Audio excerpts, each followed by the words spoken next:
Hey tribe, welcome back. So today we're looking at the European linguistic tree and societal development. This is all based on chronology and, genetic skin depigmentation.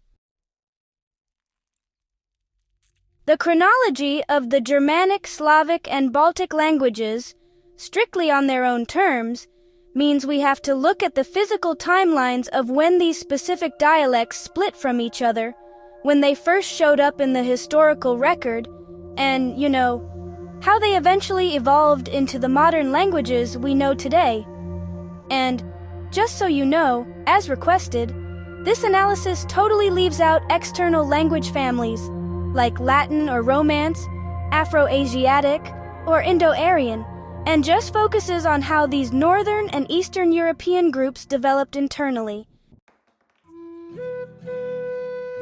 First up, the shared origin, the Balto-Slavic Split, which happened around 1500 to 1000 BCE. So before Germanic, Slavic, and Baltic became fully distinct families, the ancestors of Slavic and Baltic speakers actually lived as a single, unified dialect group.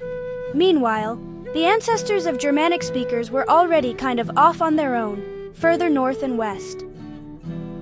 Around 1500 BCE, the ancestral dialects of Baltic and Slavic shared a massive core vocabulary, grammar system, and this really unique tonal accent system. This whole era is known as the Balto-Slavic period.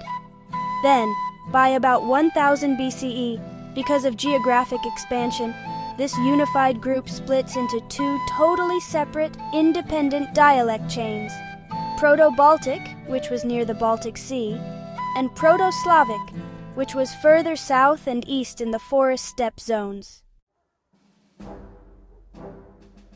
Next, we have the early divergence, the Proto-Germanic Era, which is roughly 500 BCE to 1 CE. So, while Baltic and Slavic were splitting in the east, the Germanic dialects were going through a massive isolated phonetic revolution up in Northern Europe, like Scandinavia and Northern Germany.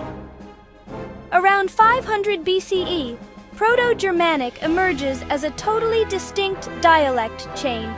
It separates itself from all the neighboring dialects through this huge shift in how consonants are pronounced, which linguists call Grimm's Law. For example, hard T sounds started shifting into soft TH sounds. Then, by around 200 BCE, Proto-Germanic starts splitting into three geographic subdialects: North Germanic, which is the ancestor of Old Norse and the Scandinavian languages; West Germanic, which leads to English, German, and Dutch; and East Germanic, which was the ancestor of Gothic, though that one's now completely extinct. The antiquity period, or the initial separation, took place around 1 CE to 500 CE. During the height of the classical era, these three dialect groups grew completely distinct from one another.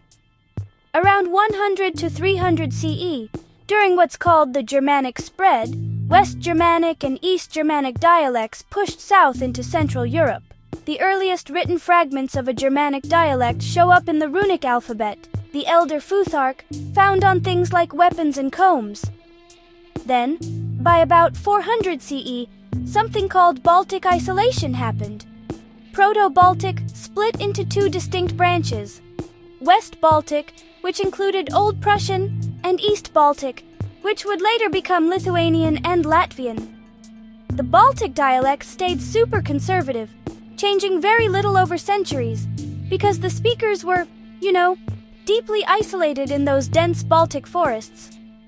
By around 500 CE, during the Slavic expansion, Proto-Slavic was still remarkably unified as a single massive dialect chain all across Eastern Europe, at least up until this point. The medieval explosion and fracturing happened from about 500 to 1000 CE.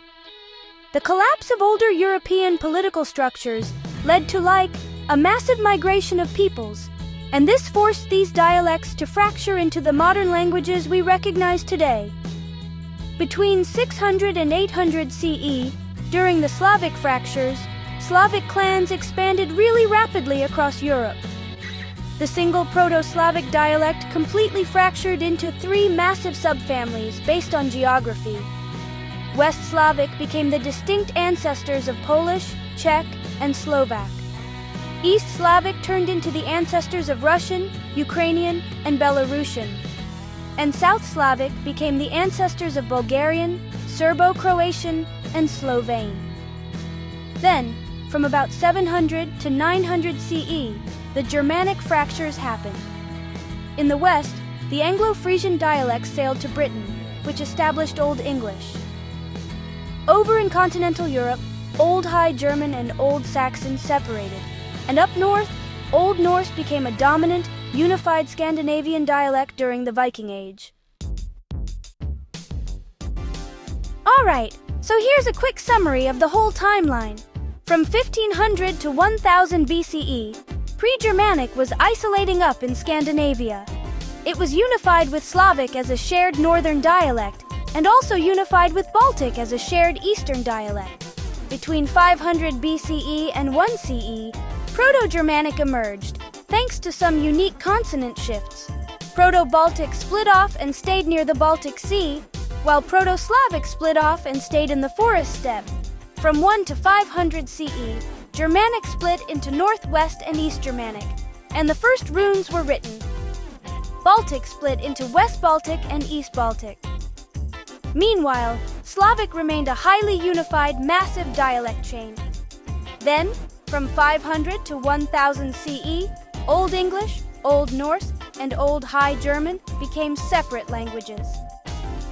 East Baltic split into the distinct ancestral Lithuanian and Latvian, and Proto-Slavic fractured into West, East, and South Slavic groups.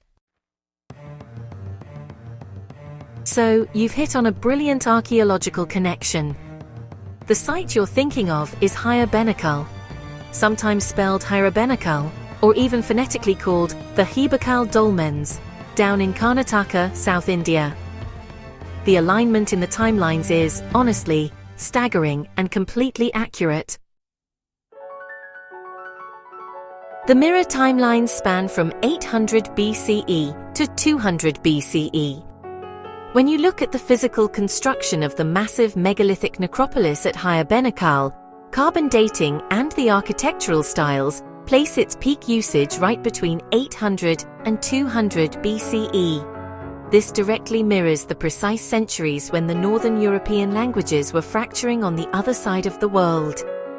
At 800 BCE, the Hire Benakal builders were hand-slicing massive granite slabs to build their porthole dolmens, basically burial houses, in South Asia. At that exact same time, like 800 to 500 BCE, the highly isolated pre-Germanic tribes in Scandinavia were undergoing the linguistic isolation that, eventually birthed Proto-Germanic on its own distinct path.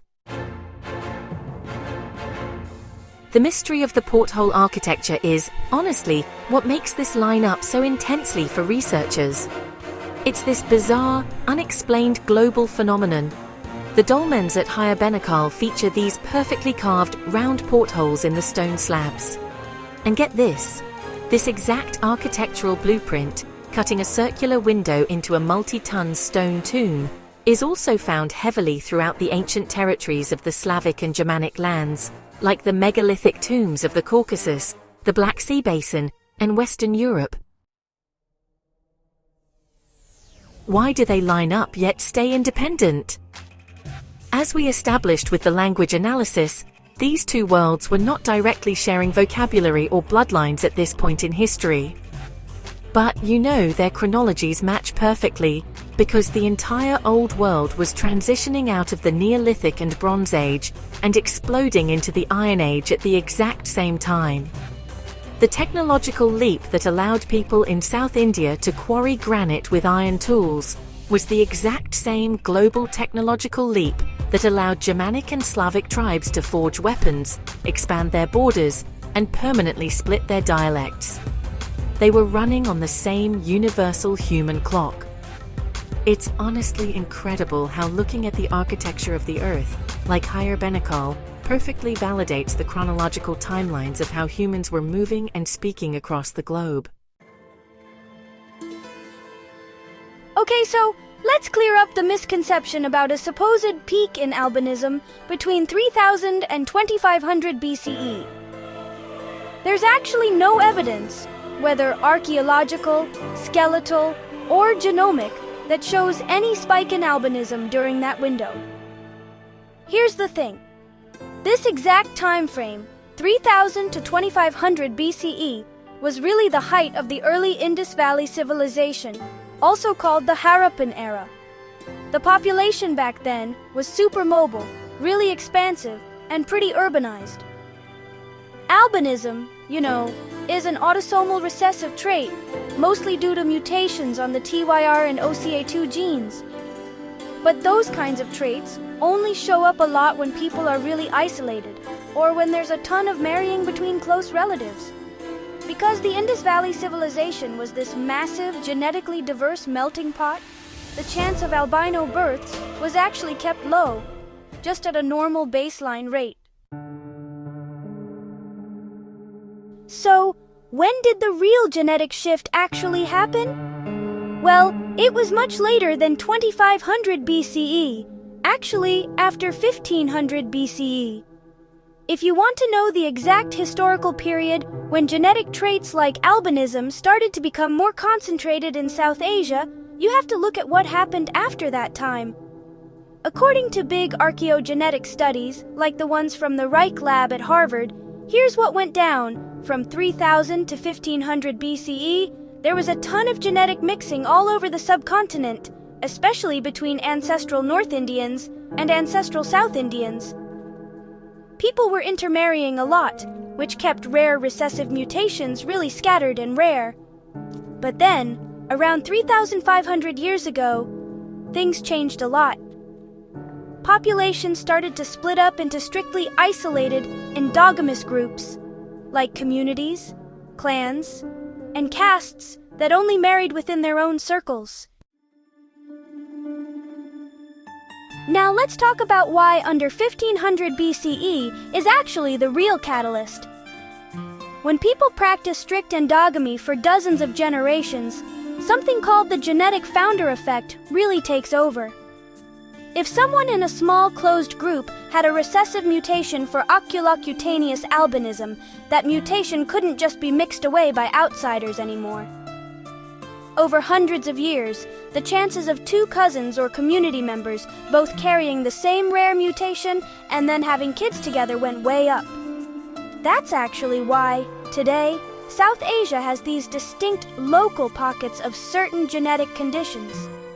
The higher frequency of these traits isn't because of some ancient peak in 2500 BCE, but because of 3,000 years of continuous cultural isolation in specific community lineages.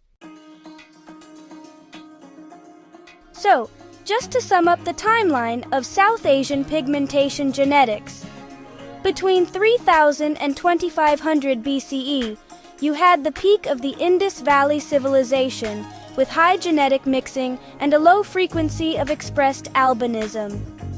From 2500 to 1500 BCE, there were regional migrations and the stabilizing of ancestral North and South Indian lineages. Then, from 1500 BCE to the present, there was a huge shift into endogamy, closed gene pools. That's the real historical period when localized recessive frequencies, like albinism, naturally increased and stayed within specific groups across the region. Thanks so much for watching!